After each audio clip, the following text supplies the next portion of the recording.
एक बार की बात है। एक गांव में एक 7 साल का लड़का अपने माता पिता के साथ रहता था। उसका नाम आरव था। एक दिन आरव अपनी दादी के गांव जाता है। वहां जाकर वो हर समय अपनी दादी के साथ खेलता था। खेलते खेलते उसने एक दिन अपनी दादी से कहा, दादी, जब मैं बड़ा हो जाऊंगा तो मैं बहुत कामयाब होकर दिखाऊंगा। क्या आप मुझे कामयाब बनने के लिए कुछ तरीके बता सकती हैं? दादी मुस्कुराते हुए आरव की तरफ देखती हैं और उसे हाँ कहती हैं। वे उसे एक पौधे की दुकान पर ले जाती हैं जहाँ छोटे छोटे पौधे मिलते थे। वहाँ दादी 2 छोटे पौधे खरीदती हैं और वापस घर आ जाती हैं। घर आने के बाद वे उनमें से एक पौधे को बड़े गमले में लगा देती हैं और उस गमले को घर के अंदर रख देती हैं तथा दूसरे पौधे को वे घर के बाहर लगा देती हैं। फिर वे अपने पोते आरव से पूछती हैं, तुम्हें क्या लगता है कौन सा पौधा भविष्य में अच्छे से बड़ा हो पाएगा? आरव ने थोड़ा सोचा और कहा, जो पौधा हमने घर के अंदर लगाया है वो अच्छे से बड़ा हो पाएगा, क्योंकि वो घर के अंदर हर परेशानी से दूर रहेगा। और जो पौधा हमने बाहर लगाया है उसे बहुत सी कठिनाइयों का सामना करना पड़ेगा, जैसे सूरज की तेज किरणें, आंधी, तूफान, तेज बारिश और जानवरों से भी खतरा रहेगा। दादी ने मुस्कुराया और कहा, भविष्य में देखते हैं इन दोनों पौधों के साथ क्या होता है। 3 वर्ष बाद आरव फिर से अपनी दादी के घर जाता है। दादी के देखने के बाद वो उनसे पूछता है, दादी, पिछली बार मैंने आपसे पूछा था कि जिंदगी में कामयाबी कैसे मिलती है, लेकिन आपने कुछ नहीं बताया था, लेकिन अभी आपको बताना ही पड़ेगा। दादी ने मुस्कुराते हुए कहा, जरूर, लेकिन सबसे पहले हम उन 2 पौधों को देखते हैं जो हमने कुछ साल पहले लगाए थे।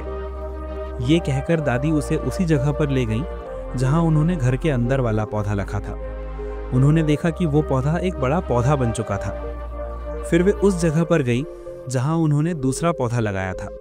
उन्होंने देखा कि वो छोटा सा पौधा अब एक बहुत बड़ा और विशाल वृक्ष बन चुका था। उसकी टहनियां बहुत मजबूत और लंबी थीं और उसका साया पूरे मैदान पर पड़ रहा था।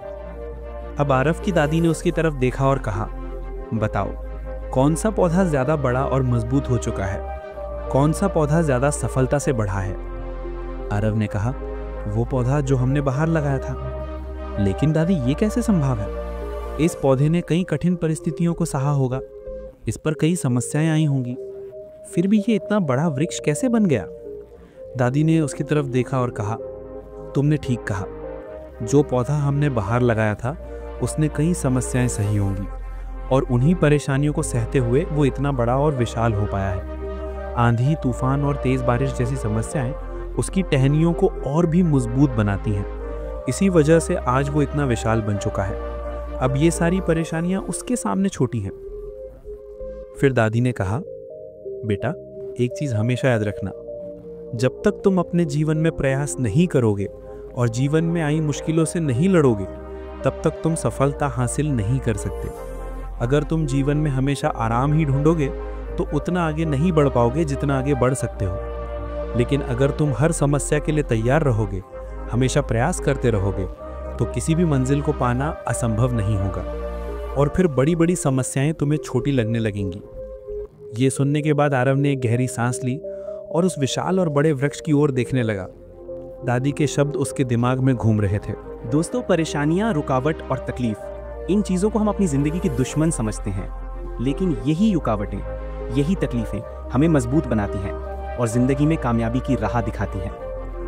जिन मुश्किलों से हम दूर भागते रहते हैं, असल में उन्हीं का सामना करते हुए हमें ज़िंदगी का मूल अर्थ समझ में आता है।